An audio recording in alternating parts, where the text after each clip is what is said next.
নমস্কার, দেখছেন রিপাবলিক বাংলা। বাংলার খবরকে নিয়ে জ্যাক অলিভল স্টুডিও থেকে আপনাদের সঙ্গে রয়েছি আমি শ্রীজিতা। বাংলার খবর মানে আপনার খবর, আপনার পাড়ার খবর। কোচবিহার থেকে কাকদ্বীপ, দার্জিলিং থেকে দীঘা, পুরুলিয়া থেকে পেট্রাপোল। আপনার অভিযোগ, আপনার প্রতিবাদ, আপনার কণ্ঠস্বর হয়ে আমি শ্রীজিতা শুরু করছি আজকের বাংলার খবরকে। শুরুটাই করব বাংলার সবথেকে বড় সমস্যা নিয়ে। 20টা দিন পেরিয়ে গেছে, চাকরি হারাদের নাছোড় লড়াই চলছে, কোনো সুরাহা নেই, শুধুই ফাঁকা আশ্বাসের বলে। বিকাশ ভবনে শিক্ষা সচিবের সঙ্গে বৈঠকেও কোনো সুরাহা মেলেনি। এবার দিল্লির বুকে আন্দোলন পৌঁছে দেওয়ার হুঙ্কার চাকরি হারাদের।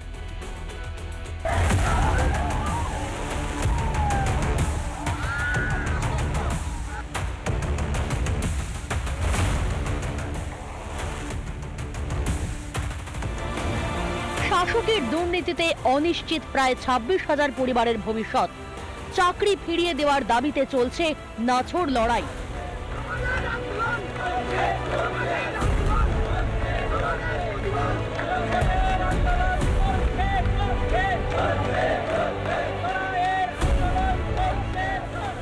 সুরাহার দাবিতে সোমবার বিকাশ ভবনে শিক্ষা সচিব ও শিক্ষা দপ্তরের উচ্চপদস্থ আধিকারিকদের সঙ্গে বৈঠক করে চাকরিহারাদের 6 সদস্যের প্রতিনিধি দল।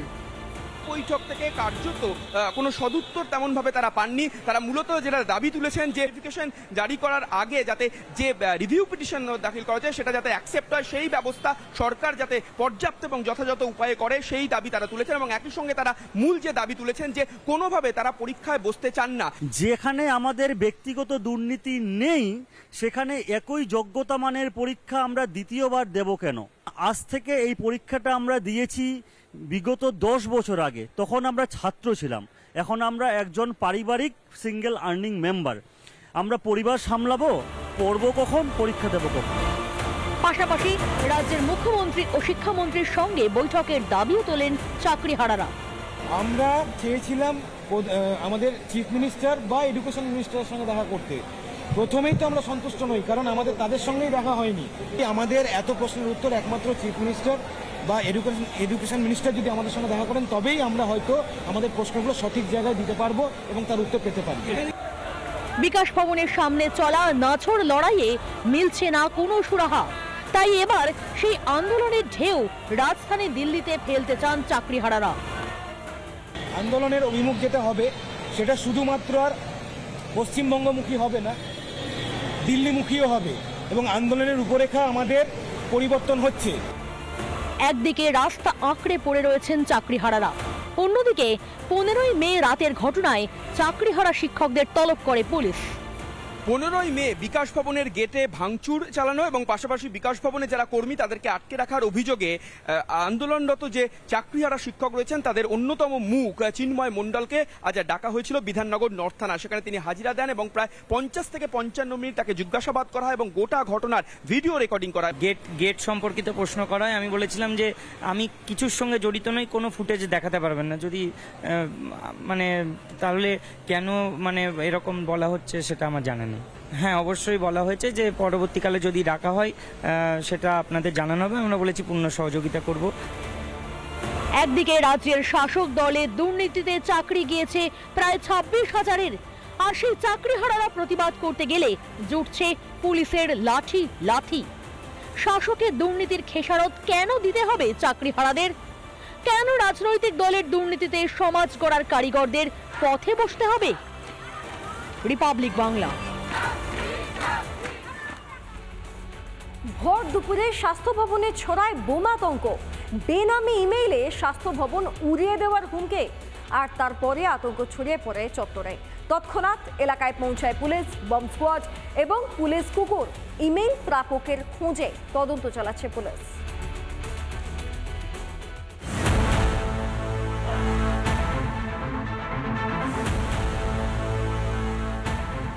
সপ্তাহের প্রথম কাজের দিন সোমবার দুপুরে আচমকাই বোমাতঙ্কে হুলস্থুল স্বাস্থ্য ভবন। আইইডি বিস্ফোরণের মাধ্যমে উড়ে যাবে স্বাস্থ্য ভবন।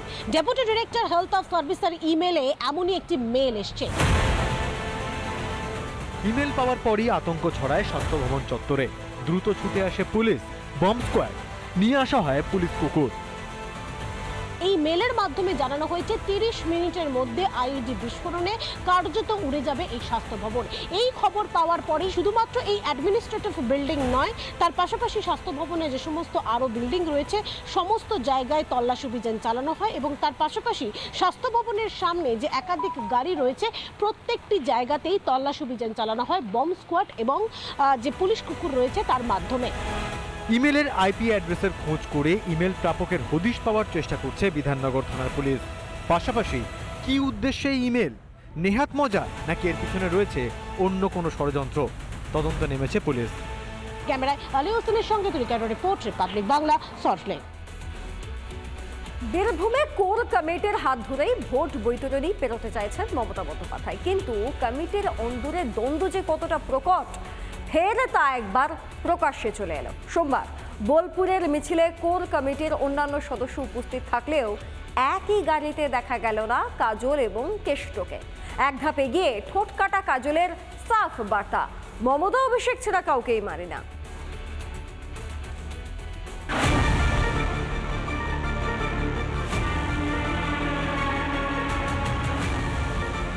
রামপুরহাটের পর বোলপুর তৃণমূলের মিছিলের কোর কমিটির সদস্যরা উপস্থিত থাকলেও বীরভূম তৃণমূলের কোন্দলে কিছুতেই লাগাম টানা যাচ্ছে না।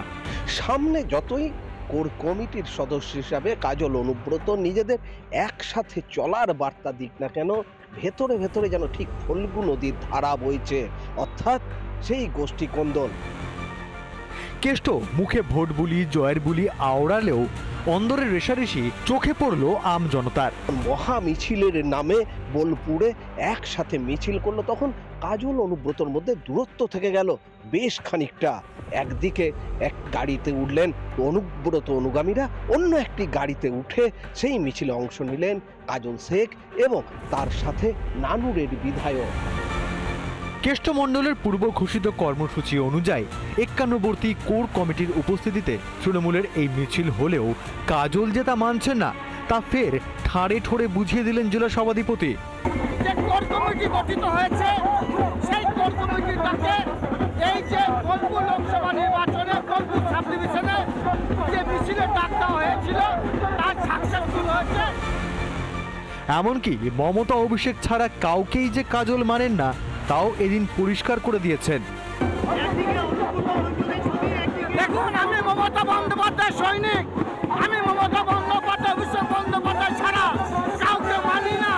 আমি মমতা বন্দ্যোপাধ্যায় অভিষেক বন্দ্যোপাধ্যায় ছবি দিয়ে অনেক আমাদের মাঝে সৈনিকের আছে, তাদেরকে বিশ্বাস। কোন্দল এড়িয়ে কেষ্ট কিন্তু আওড়েছেন নির্বাচনী বলি। ভালো দেখেই তো বুঝতে পারছেন লোকের কারণ 1.5 লাখ পেরিয়ে গেছে। বার্তা একই, মমতা ব্যানার্জি উন্নয়নের বার্তা। বোলপুরবাসী মমতা ব্যানার্জির জন্য থাকবে, ফলাফল 11-11ই হবে। অন্যদিকে সিউড়িতেও প্রকট হচ্ছে তৃণমূলের অন্দরের দ্বন্দ্ব। সিউড়ি 2 নম্বর ব্লক, সেখানে তো আরো ভয়ানক তথ্য সামনে এলো। পূর্ত কর্মাধ্যক্ষ তথা সিউড়ি 2 নম্বর ব্লকের ব্লক সভাপতি নুরুল ইসলাম তিনি সরাসরি দাবি করলেন যে জেলা সভাধিপতির বিরুদ্ধে বিদ্রোহ করার জন্য তার কাছে নাকি অফার এসেছিল। আমাকে জেলা পরিষদের সভাধিপতির বিরুদ্ধে বিদ্রোহ করার প্রস্তাব দেওয়া হয়েছিল, আমি মানিনি। দলটাকে ডুবিয়ে দেওয়ার চেষ্টা, অবাক হয়ে যাচ্ছি আমরা। কি পরিবেশ তৈরি করে দিল বোলপুর থেকে। কিন্তু বোলপুরের বোঝা উচিত, রক্ত গঙ্গা বইয়ে দেব, তৃণমূল কংগ্রেসের ক্ষতি হতে দেব না। এখানে নাম না করে বোলপুর বলতে কাকে বোঝাতে চাইলেন নুরুল ইসলাম? প্রশ্ন করা হলে নুরুলের মতোই নাম না করে জবাব দেন কাজলও। জেলা পরিষদের পূর্ত পরিবহন কর্মাধ্যক্ষ আমার শ্রদ্ধেয় সম্মানীয় নুরুল ইসলাম সাহেব, উনি আমার অভিভাবকের মতো, ওনার পরামর্শ মতোই জেলা পরিষদ আমি পরিচালনা করি। আমাদের মধ্যে কেউই দ্বন্দ্ব লাগানোর চেষ্টা করে, বিভেদ লাগানোর চেষ্টা করে লাভ হবে না। এখন এই দ্বন্দ্ব সামাল দেবে কিভাবে রাজ্যের শাসক দল? শুরু হয়েছে জল্পনা। বীরভূম থেকে মনোরঞ্জন চট্টোপাধ্যায়, রিপাবলিক বাংলা।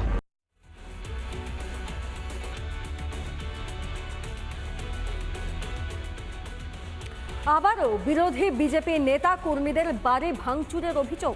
কোচবিহারের ফলিমারি এলাকায় একাধিক বিজেপি কর্মীর বাড়িতে হামলা। তৃণমূলের বিরুদ্ধে হামলা চালানোর অভিযোগ বিজেপির, পাল্টা অপপ্রচার তত্ত্ব শাসক দল তৃণমূলের।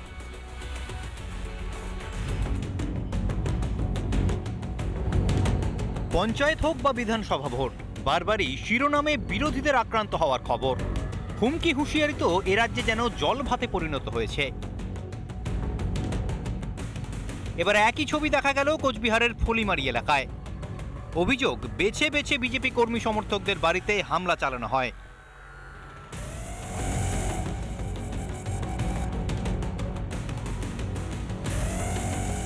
ঘটনার পরই প্রকাশ্যে সেই মুহূর্তের সিসি ফুটেজ।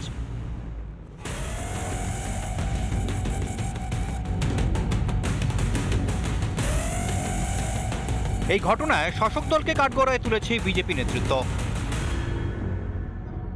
বেশ কিছু বিজেপির কর্মীদের বাড়িতে গিয়ে বাড়ি ভাঙচুর করেছেন, বেড়া ভাঙচুর করেছেন, গেট ভেঙে দিয়েছেন এবং সমস্তটাই হচ্ছে আজকে যে নেতৃত্ব দিয়েছেন তৃণমূল কংগ্রেসের নারায়ণ বর্মন অঞ্চল সভাপতি এবং তৃণমূল কংগ্রেসের যে জেলা সভাপতি অভিজিৎ দেব ভৌমিক নেতৃত্বে আজকে এই সমস্ত বাড়ি ভাঙচুর করা হয়েছে।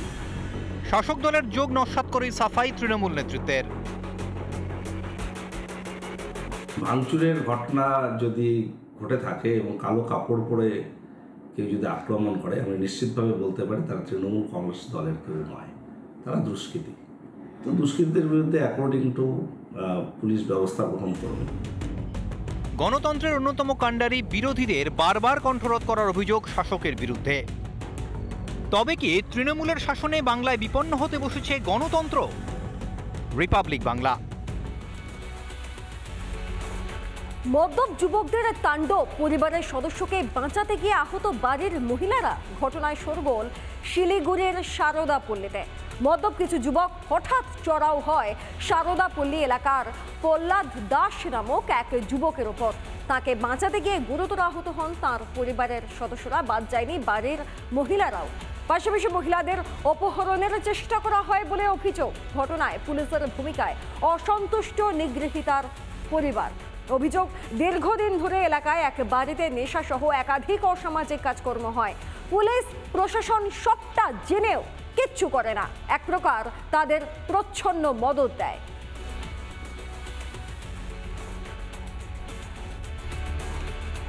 আমি যাওয়ার পরে তারপরে আমাদের সাথে মারা শুরু হয়ে যায়। পুরো মদ খেয়ে আসছিল, মাইরে দিচ্ছে। আমরা ফোন করে বাঁচাতে গিয়ে আমরা বাঁচেছি বোনকে আর কি। একটা মায়ের মাথা পুরো ফাটানো হয়েছে, এখনো হচ্ছে হসপিটালে। অন্য পাড়ার একটা ছেলে, তার নাম হচ্ছে অলোক পাল। সে আমাকে এসে বিনা দোষে, সে নেশা করেছিল, সে আমাকে বিনা দোষে মারে। তখন আমার দিদিরা যখন আমাদেরকে দেখে যে মারছে, আমার দিদিরা আগায় যায়। তখন আমার দিদিদেরকে অসুবিধা শুরু করে। আমি একটা গাড়ি ছিল, গাড়িতে উঠে দেওয়া, ধমকি দিচ্ছে। বরাত জোরে প্রাণে বাঁচলেন স্নেহাশিস গঙ্গোপাধ্যায় এবং তাঁর স্ত্রী অর্পিতা। পুরীতে ছুটি কাটাতে গিয়েছিলেন সৌরভ গঙ্গোপাধ্যায়ের দাদা এবং বৌদি। সেখানেই দুর্ঘটনার মুখে পড়েন সস্ত্রীক স্নেহাশিস। উল্টে যায় তাদের স্পিড বোটটি।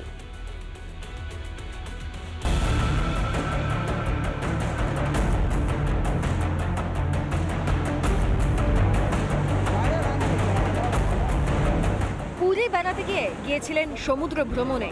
খারাপ আবহাওয়ায় উত্তাল সমুদ্রে দুর্ঘটনায় পড়েন ভারতের প্রাক্তন ক্রিকেট অধিনায়কের দাদা স্নেহাশিস গঙ্গোপাধ্যায়। সঙ্গে ছিলেন তাঁর স্ত্রী। উল্টে যায় তাঁদের বোট। বোট উল্টে যেতেই শুরু হয় তৎপরতা। উদ্ধারে ঝাঁপিয়ে পড়েন সৈকতে উপস্থিত নিরাপত্তারক্ষী তথা লাইফ গার্ডরা। উদ্ধার করা হয় সিএবির সভাপতি স্নেহাশিস গঙ্গোপাধ্যায় ও তাঁর স্ত্রীকে।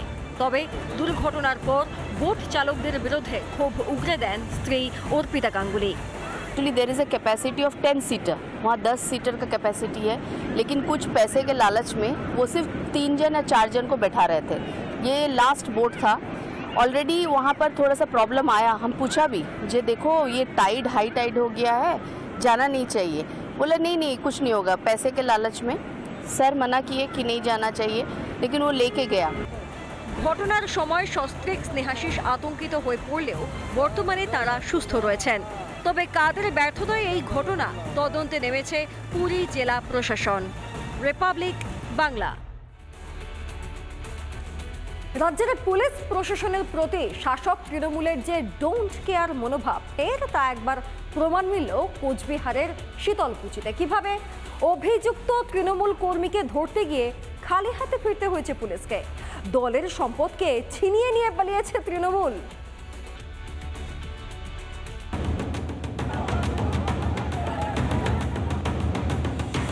তৃণমূল মানে যেন সবকিছুর ঊর্ধ্বে, বেনিয়ম করে বুক চিতিয়ে ঘুরে বেড়াবে আর কেউ যেন কিছু বলতে পারবে না। শীতলকুচিতে পুরনো এক মামলায় তৃণমূল কর্মী সুশান্ত বর্মনকে গ্রেপ্তার করতে যায় পুলিশ। তখন এলাকায় জেলা সভাপতির নেতৃত্বে জনসংযোগ কর্মসূচি চলছিল। ঢাল হয়ে দাঁড়ায় অন্যান্য তৃণমূল কর্মীরাই। উত্তেজনা ছড়াতেই পুলিশের হাত থেকে অভিযুক্তকে নিয়ে পালিয়ে যায়। যদিও এর পিছনে ভুল কিছু দেখছে না জেলা তৃণমূলের নেতৃত্ব। এটা ঠিক যে একটা মিটিং চলাকালীন কাউকে যদি ধরার চেষ্টা হয়, স্বাভাবিকভাবে সেখানে উপস্থিত গ্রামবাসী সহ বা অন্যান্যরা সহ হকচকে গিয়েছে। সেখান থেকে কোনো পুলিশের সঙ্গে কথাবার্তা হতে পারে, কিন্তু পুলিশের কাজে বাধা দেওয়া এরকমটা হওয়ার কথা নয়। ঘটনায় শাসক দলকে তুলোধনা করতে ছাড়েনি বিজেপি। প্রশাসন এরা কিচ্ছু মানে না, অর্থাৎ বুঝতে পারেন যে আজকে পশ্চিমবঙ্গের আইন কোন পর্যায়ে চলে গেছে, যে পুলিশ অ্যারেস্ট করছে, নিয়ে আসছে, সেখানেই তারা জোরপূর্বক সেখান থেকে ছিনিয়ে নেওয়ার চেষ্টা করছে। পশ্চিম বাংলায় আজকে যে কি অরাজকতা চলছে তা পরিষ্কার। যদিও পুলিশের হাত থেকে অভিযুক্তকে ছিনিয়ে নেওয়ার ঘটনা এই প্রথম নয়। 1 মার্চ 2025 চোপড়ায় তৃণমূল নেতাকে ধরতে গিয়ে বাধা। মুজিবুর রহমানকে ছিনতাইয়ের অভিযোগ তৃণমূলের কর্মীদের বিরুদ্ধে। 16 জানুয়ারি 2025 ডোমকলে আসামি ছিনতাই। চুরির মামলায় আসামি ধরতে গিয়ে বাধা। পুলিশকে হাসুয়া নিয়ে তাড়া পরিবারের। কেন পুলিশ প্রশাসনের ওপর রাজ্যবাসী আস্থা ভরসা উবে যাবে না? পুলিশ কি শাসকের দলদাসে পরিণত হয়েছে? রিপাবলিক বাংলা। চলতি সপ্তাহে একাধিক জেলায় ভারী বৃষ্টির সম্ভাবনা রয়েছে। দক্ষিণবঙ্গে একাধিক জেলায় ভারী বৃষ্টির পূর্বাভাস আবহাওয়া দপ্তরের।